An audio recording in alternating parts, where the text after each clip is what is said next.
Recently in my live stream, I've been having a lot of atheists ask me to prove that God exists. Maybe you have asked that question as well in your mind, because it's actually one of the greatest questions in the human mind. Does God actually exist? And beneath that is an even more foundational question. Why is there something rather than nothing? Some atheists answer, well, something has always existed, we don't just know exactly what it is. Others say the universe started as a tiny dot that exploded into a big bang. Someone recently told me that energy is eternal since energy can't be created or destroyed, that energy created everything. Really? Stephen Hawking suggested the universe is self-contained and doesn't need a creator. Pantheism argues that God is everything and everything is God, basically that the universe is God. But the Christian worldview says something radically different. A personal, infinite God created the universe out of nothing. Genesis chapter 1 verse 1 says, in the beginning God created the heavens and the earth. Historically, hardcore atheism is actually quite recent, rising in the 19th century through thinkers like Feuerbach, Nietzsche, and others. But even then, they still believe something was eternal. The problem is, if there was a bang, where did the bang come from? What caused the dot, and why is there a universe at all? Today, I want to give us 7 clear, compelling arguments for God's existence, from logic, science, morality, and human experience. And I'll use analogies and stories to make each argument simple and unforgettable. By the way, if you're just joining the channel, welcome to TK Prudent channel. Let's dive right in. The cosmological argument. Every effect has a cause. The most basic scientific principle is the law of cause and effect, which states that every material effect must have an adequate cause that preceded it or occurred simultaneously with it. The universe is a material effect, so the question is not if it has a cause, but what the cause is. Atheists sometimes say that the universe just came from nothing, but nothing has no properties, no power, no potential. Nothing cannot cause anything. Saying nothing caused the universe is like saying $0 bought you a house, that nobody built your car, it just showed up in your driveway, that no one built your house, it just emanated. Your phone assembled itself in a factory with no workers. That would be ridiculous. We will never accept such explanation for ordinary things, yet some people accept them for the entire universe. If you argue for a singularity or a dot that exploded, you still must answer, where did that dot come from? Why was it there at all? Nothing begins without a cause. Everything we observe, our homes, our cars, trees, technology, comes from something greater than itself. Same with the universe. A timeless, spaceless, immaterial, powerful cause is the most reasonable explanation. While the cosmological argument is super important, you have to couple it with the next point, which is the teleological argument, which states that behind every intelligent design is a chief designer. The universe displays order, beauty, precision, and intelligent design. Psalm 19 verse 1 says, the heaven declare the glory of the Lord. Think about this though. There was something that William Paley said, which is a famous quote which still holds true.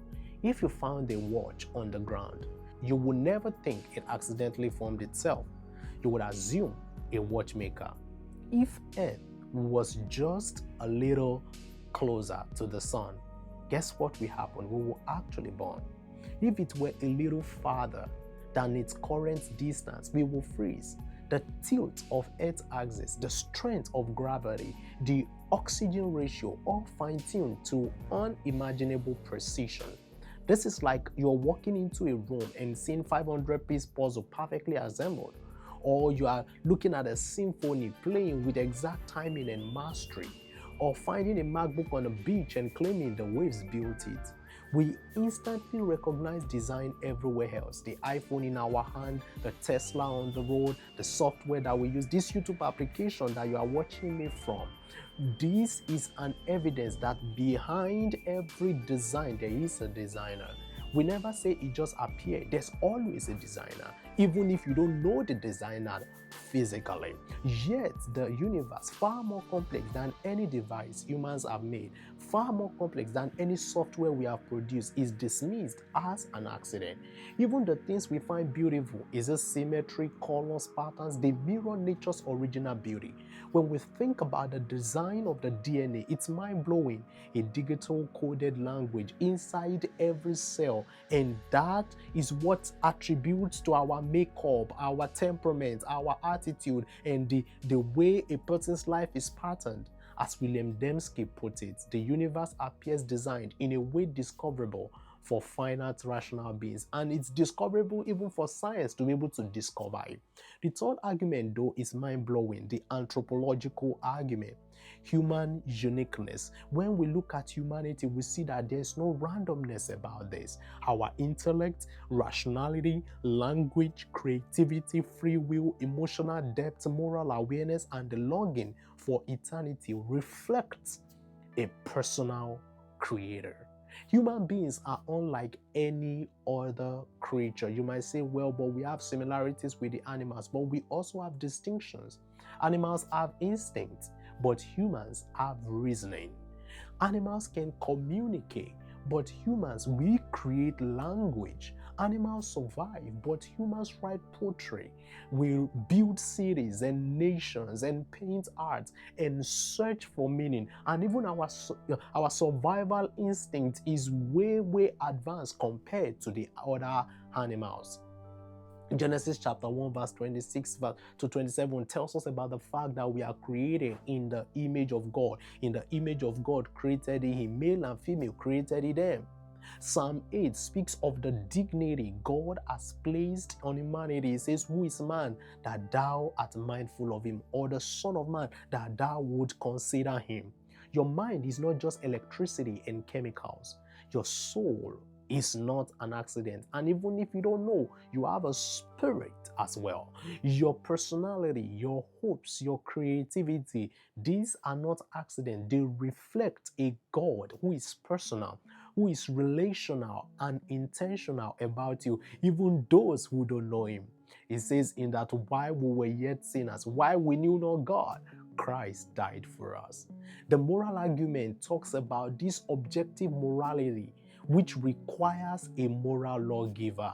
The Bible tells us about the law of God written on our heart. You might say, well, push the Bible aside now. But listen, every human has an innate sense of right and wrong, which is our conscience, our moral compass. You don't teach a child to say that's not fair. They come with that built-in. They can detect when you do something to them and it doesn't look fair. You see the reaction. Evil angers us. Justice moves us. Across cultures, we share similar moral instinct. There is no culture you get to where they celebrate the murder of an innocent. But how do we determine who is innocent if there's no objective God? But if humanity evolved from apes, at what point did objective morality suddenly appear? When did good and evil evolve? Why does every culture cry out for justice? Morality is evidence of a transcendent lawgiver, which is God. You might deny him, you might say he doesn't exist. But if you say we are just chemical accidents, why should justice matter? That's a critical question. Why should truth matter? Why should we concern about truth?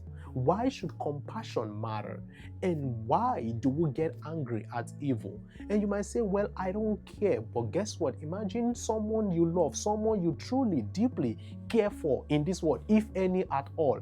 Imagine they are assaulted and brutalized. How will you feel? C.S. Lewis said, you don't call a line crooked unless you have a straight line to compare it with. We can't say something is objectively wrong if there's no objective good. Our sense of right and wrong isn't random. It's even not just imposed by government. There's something written in our mind that tells us what is right or what is wrong. And this is universal. It points to a moral lawgiver beyond culture, beyond biology, and beyond personal preference. I cannot just say, I prefer to just kill people. There is going to be consequence as a result of that. The fifth point, which I want you to really wrestle with, is the ontological argument, the idea of God itself. This is actually a top-down argument, a priori. And Anselm said it beautifully where he says that if humans can conceive of a maximally great being, a being greater than which nothing can be imagined, such a being must exist, otherwise it will be less than the greatest being imaginable. You see, no one debates unicorns. No one sits down and hosts argument about the existence of Santa or not, at least for the most part. But atheists spend their lives trying to disprove God, trying to tell us God is dead, which ironically proves to us that they are wrestling with the concept of a being they claim does not exist. If it doesn't exist, why bother spend your lifetime trying to defend its non-existence? You don't passionately fight against something you believe is meaningless. Alright? The idea of God is universal and unavoidable because the one who created us placed the awareness of himself in our hearts, whether we like it or not, whether we agree or not, whether we approve of it or not. Charles Ryrie, an American theologian, puts it this way very beautifully. He says, human beings have an idea of a perfect being. Since God is the greatest being who can be thought of, it cannot be conceived as not existing. God exists. There is a God, and he exists and is alive. The next one is the law of biogenesis, that life comes only from life. And think about it. And not just coming from life, it comes from life of its own kind. In science, the law of biogenesis states that life only comes from prior life of its own kind. Non-living chemicals do not suddenly produce living organisms. Not once has any experiment ever demonstrated this, not once. And if by virtue that this is real, the billionaires of this world would have been able to try to create life. So where did life come from? It's a very important argument. And also another thing we think about is that if they said that over billions of years we developed from apes, time has passed. Why haven't we evolved to something else? If chemicals can create life, like I said, billionaires will manufacture life to escape death. Scientists would create what we call consciousness. We would actually end all the diseases and all the issues that we have in this world probably tomorrow. We will bring people back from the dead if chemicals can create life. But guess what? That ain't real. Life comes from the author of life. As Job we put it, he said, he is the giver and the taker of life. Life comes from the life giver, and that life giver is God. The last point is the universal religious experiment. And this is very important for us to wrestle with. Across cultures and throughout history, we will see when we look at from the Egyptians to the Greeks, to the Mayans, to tribes in remote jungles, to the Babylonian Empire, to the Assyrian Empire, and the different empires that have come and gone, there is this belief in a creator or a judge or an afterlife, and that has an implication in how people were living their life at that point, and also this form of moral accountability. This isn't the result of indoctrination. It's actually human nature. Until the 20th century, every century believed in the divine, the supernatural, and the afterlife. Even now, after 100 years of militant atheism and secularism and agnosticism, 88% of the world still believe in some form of deity. An atheist once told me that believing in God is like believing in Santa. But children believe in Santa because we teach them about Santa. Humanity believes in God because God has written eternity in our hearts, much more than any theological training or education. Even people that have the barest minimum of any form of theological exposure, there is an imprint of God in our hearts, such that we believe that He exists. The universal human longing for transcendence, for meaning, and final justice points beyond ourselves. And finally, I will leave us with this, which is the Pascal's wager, which is a practical challenge. Blaise Pascal, a mathematician, argued in his Penses, in his book The Thought, where he told us that reason alone cannot answer the question of God's existence. But we all must choose a side. If you choose against God and you are wrong, you lose everything. You might gain the world's respect, you might gain the world's honor, you might gain the accolades of all the academia, but you lose your soul. If you choose for God and you're right, you gain eternity, you gain truth, meaning, forgiveness. And even if you were wrong, even if all this was a joke, even if all this was just some play, some game theory, you lose nothing of ultimate value at the end of the day. Your decision doesn't change the truth. Whether you believe God exists or not, it doesn't change the truth of his existence. It only decides where you stand in relation to it. These 7 arguments don't merely appeal to emotion. They appeal to logic, science, philosophy, and human experience. They show that belief in God is not blind faith. It's actually reasonable, rational, and grounded. If you found this helpful, like and subscribe to the TK Prudent channel, and I hope to continue to bring you edifying content like this.